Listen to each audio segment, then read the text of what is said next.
can we attain moksha? What is moksha? Moksha is the liberation from that cycle of death and birth. Some people wonder, is this a fairy tale? We need to pause and ask three pertinent questions. One, is death a reality?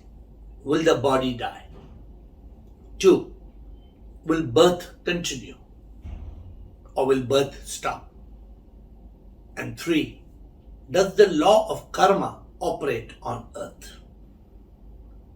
Unless we understand these three, we cannot reach that point of moksha, liberation, salvation, nirvana, different names for that one state of enlightenment, of realization and liberation, the ultimate goal of man. Death is certain. Nobody can escape death. We all have to experience death of this body. The body will die. But people will say we passed away. Who passed away? Who is the one that left the body at death, such that our own loved ones destroy the body? Dare somebody destroy my body when I'm sleeping in bed? They do it only after I'm dead. Because when we are certified and declared dead, we are no more there. The body is just 5 elements of matter. Therefore, we leave the body. There is no doubt that we leave the body. When we leave the body, what happens to karma? Karma is the law of action and reaction. Everybody on earth is subject to the law of karma, the law of the boomerang. What goes around comes around. What you give is what you get. What you do will come back to you. But when we die, the body dies. What happens to all our karma? The body dies, but me, the mind and the ego, the me that always thought it's me, the me carries karma and returns to earth in a birth. We call it a rebirth because it is coming back to earth. Do we deny that birth is going to happen? Can we deny that birth is going to happen? No. Birth will continue. But what is birth?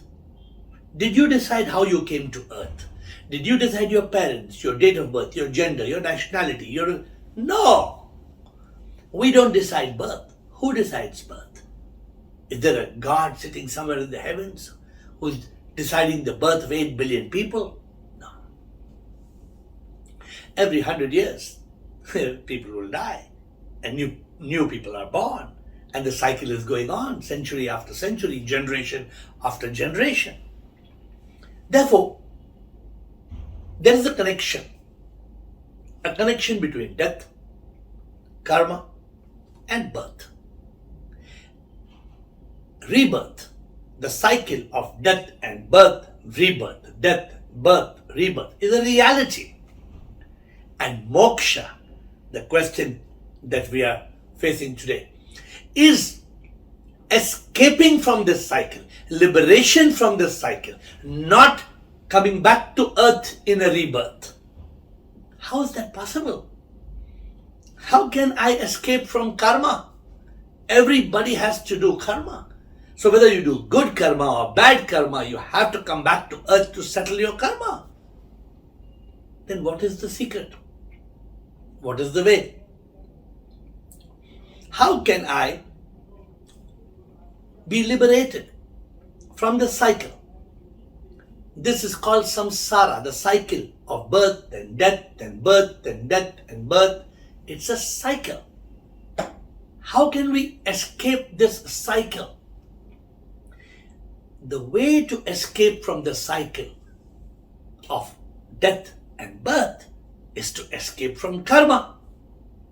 And the way to escape from karma is to realize the karma doesn't belong to me. Who does the karma belong to? The body dies. It's game over. It returns to dust. But I am not the body. I am not even mind and ego, me, that carries karma. The moment I realize I am not the mind and ego, me, the mind I cannot find, it doesn't exist, it's just a bundle of thoughts. The ego created by the mind is a false identity. When I realize I am not the mind and ego, me, and not the body that dies, then I realize I am the divine soul. I am the spark of unique life. The moment I realize I am the divine soul, the spark of unique life, that moment is the beginning of the journey of moksha. It is called mukti. Mukti means freedom or liberation. Although I am alive in this body, I become a jivan mukta, one who is liberated when alive. I become a sthit pragya, one who lives with a steady intellect. This takes us to the ultimate destination of moksha or nirvana or salvation. How? As long as we are alive, we are still in this body and mind, ego. But then in that moment of death, if I realize I am not the body, not the mind and ego, I am the divine soul, then I am free from all karma. I am liberated from all karma, and because I have no karma, I don't have to return to earth in a rebirth. The moment there is realization or enlightenment, realization leads to liberation, and liberation leads to unification with the divine. The moment I realize I am the soul, the spark of unique life, I have no karma, I don't come back to earth. In the moment of death, the soul merges with the supreme immortal power, Sip, that the world calls God. This is moksha. This is nirvana. This is salvation. This is not returning to earth in a rebirth. Why should we attain moksha? Why is it so important? Buddha, known as Buddha, the enlightened one, the awakened one, he revealed that in this samsara, this world, anybody born must suffer. We experience pain of the body, misery of the mind, agony of the ego. And the cycle goes on and on and on because we are reborn. How can we escape this rebirth on earth? We escape it through enlightenment and realization. And the reason Buddha asked us to get moksha or nirvana is to be free from all the misery on earth and to be free from rebirth. So we don't have to come back again and again in a body and a mind and an ego and suffer again and again. There are many people who scoff at the idea of moksha. What is moksha? What is mukti? It's all fairy tales. They prefer to believe in a fact that we will die and then we will go to a heaven or hell and we will come face to face with God. But who will go? If the body is destroyed here on earth, then who will go to God in heaven? And where is this heaven? And who is this God? This is a myth we have grown up with. These are lies that God lives in the skies. Until we overcome our ignorance, until we realize we are not the body, mind, ego, we are the divine soul, only then we achieve our goal. And our goal is this: to realize we are the soul, to be free from karma, to transcend the mind and ego me, and to be liberated and united with the divine. We are all manifestations of the divine. You, me, we are all energy appearing as this body. If we contemplate birth, birth happens not on our birthday, but 9 months before. When two cells fertilize to become one, the zygote, we are already born. 9 months before our arrival day. Then one cell becomes 2, 2 becomes 4, becomes 8, becomes 16, becomes 32, till we have become 25 billion cells. that arrives as a small baby. Then this baby grows and becomes 30 trillion cell adult. Till one day it finally dies. When we contemplate on birth, then we realize what was born 9 months before was just a spark of unique life, just a soul. One day the body will die, and that soul, that spark of unique life will depart. And people will say we passed away. But because of ignorance, we don't realize we are that soul, that spark of unique life that came alive 9 months before our so-called birthday, that was conceived as the zygote. One day the soul will depart and the body will be dead. If we don't realize we are that soul, we'll come back to earth in a rebirth as me, the mind and ego. But the moment we realize we are the divine soul, then there is no rebirth. Because the soul does not carry karma, life after life. The soul is free. The soul is liberated. The soul is a spark of life that comes from SIP, the supreme immortal power, and ultimately goes back to SIP. Unfortunately, neither do we know the meaning of moksha, nor are we inspired to attain moksha. We just live and we die. We don't know who am I. When something goes wrong, we look up at the sky, we cry, we ask why. We don't realize the simple thing that everything is happening as per karma.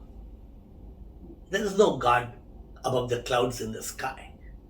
We fold our hands and we look out and pray. God is within. God is the soul, that spark of unique life. When will we realize that we are that spark? We are a manifestation of the Supreme. We are the soul, the Atma. Atma is Paramatma, which means that the soul is SIP. The soul, the spark of unique life, is a part of SIP, the supreme immortal power. The moment we realize this, that we are the soul and soul is SIP, and we realize SIP is in all, that is moksha. I am the soul. The soul is SIP. I am SIP, and SIP is in all. It's as simple. I am not the body, mind, ego. I am the soul. What is the soul? The soul is part of the supreme immortal power, SIP. Therefore, if I am the soul and the soul is SIP and SIP is in all, then you don't need anything else. In that moment of death, you are liberated and you are united with the divine. The one question that still baffles humanity is who attains moksha? If you tell me I am not the body that dies, if I am not the mind and ego me, if I am the divine soul, and the soul is already free, then who attains moksha? It is not the body that dies. It is not the soul, the spark of unique life.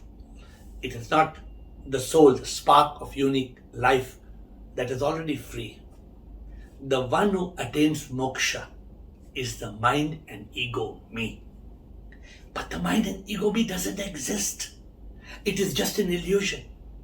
But yes, that illusion, that ignorance that makes us believe we are me, the mind and ego, that ignorance and illusion brings us back to earth.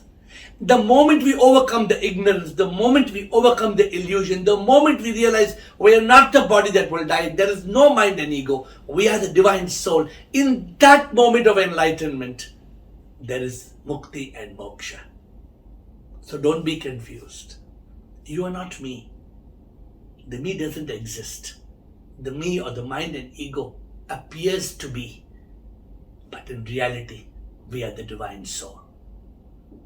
We have to become one with the Supreme, not be caught in the ignorance of me, mind and ego. Leave one body and come back in another body. Every time we leave one body, we carry karma and we come back to earth and we suffer another birth. till we realize we are the soul that is already free. We don't need to come back because there is no karma. Moksha is the ultimate goal of life, and we must work hard towards understanding moksha and attaining this state of moksha or nirvana. The moment we realize this truth that we are the divine soul, in that moment of realization of enlightenment, we attain mukti when we are alive, and then in that moment of death, we will attain moksha. Therefore, moksha is not a complicated subject, but we have to transcend the senses of the body, the desires, the passions, the cravings of the body. We have to transcend the rascal mind, the monkey mind that's jumping from thought to thought. We have to transcend the ego that makes us believe we are the false identity of I, me, and mine. When we transcend the body, the mind, and the ego, and we realize we are the divine soul, that realization creates mukti, and that will create moksha. Moksha is liberation. Moksha is unification with the divine. Moksha is escaping not just the triple suffering of body, mind, and ego on earth. Moksha is escaping from the cycle of rebirth. And this is our ultimate goal, to realize we are the divine soul. Therefore, what must we do? Those who are blessed, they realize that nothing else is important. The goal of life is moksha. The goal of life is mukti. To attain that state of jivan mukta and then be liberated, be united with the divine. It's a choice. We can just live and die and not find out who am I, and then we can return to earth in a rebirth. We will be reborn and this will go on and on. Or we can go on a quest. We can realize the truth, we can be enlightened, and then realize we are not the body that will die, we are not the mind and ego me, we are the divine soul. And this realization that we are the divine soul will help us achieve our ultimate goal of first mukti or freedom, and then moksha, nirvana, liberation, salvation, unification with the divine. Then we become one with the Supreme. We don't have to come back to earth and suffer another birth. This is moksha. This is nirvana. This is the goal of man.